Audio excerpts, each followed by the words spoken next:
ups and downs there, and that team kept battling. What Yep. got you to the finish Yep. line? Yeah, hey, mission accomplished. We got the W, like I told them in the locker room. But we had stretches where we did some really, really nice things, and we had some stretches that were kind of make you scratch your head a little bit. So it's just kind of one of those games. Was the 3-point D having you scratch your head? It looked like in the first half, anyway. Yeah, I mean, I don't think it's just like that. It's more the rotations and the understanding what we're trying to do defensively that might lead to an open three-pointer. So, yeah.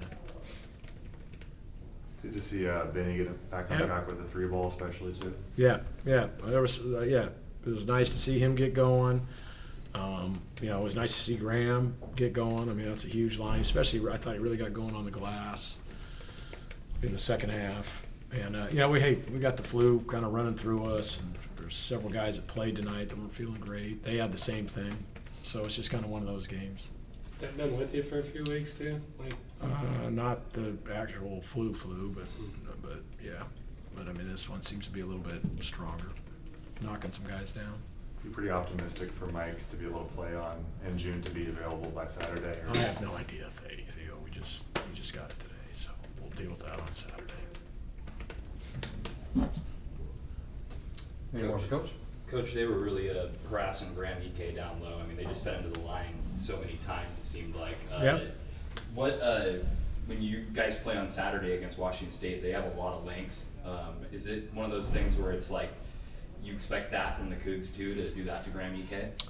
I mean, I think a lot of people do that to Graham Ike. I mean, he generates a lot of attention. Guys have a lot of doubling schemes against him and B. Huff, and I don't think it was that different than maybe what Portland did or some of these other teams do.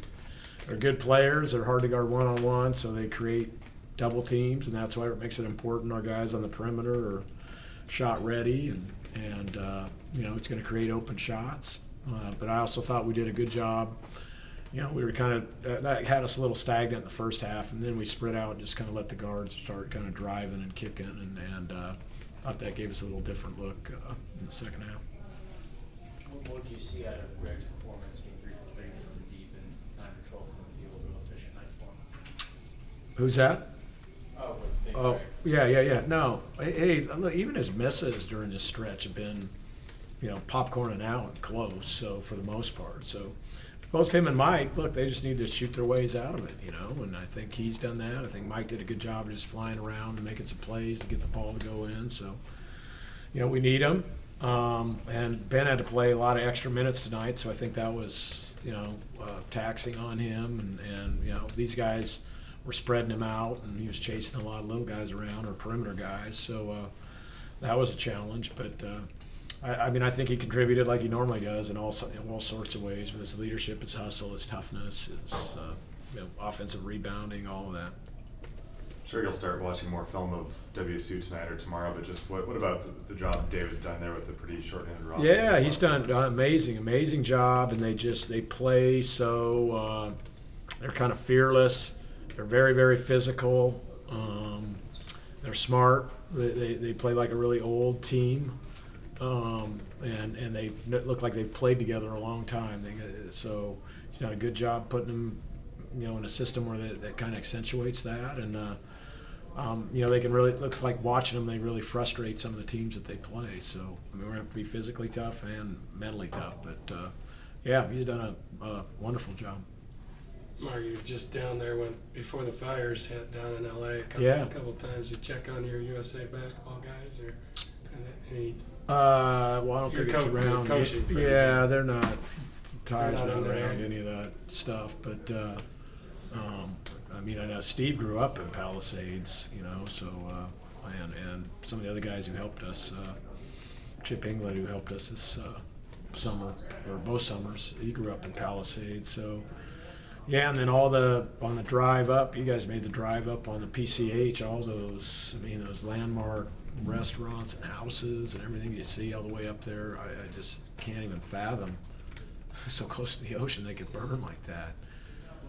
It's just awful, man. Hearts and prayers go out that everybody gets out of it safe, and then just gotta start building it back. But yeah, awful deal. Coach, you're renewing the rivalry with Washington State. Is there anything that stands back out to you from looking back at some of those games against WSU? No, not really. No. I mean, not that I could think of. How much will it help with some of those students being back, and obviously they're going to bring some fans up here. It's going to be pretty rocking energy back in here. Maybe not as much tonight. Yeah, no, hey, listen, it's always like this every year. I think that it's nice to get other people in the gym here that maybe don't have a chance, but obviously when the students are in here, it's a very different atmosphere and very different, just building's louder, but it's also, like I said, it gets you going instead of you having to get it going. So, you know, we have to deal with this every year, and we're able to get through it. But now, you know, we'll have a normal kennel feel here for the rest of these home games, so that'll be great.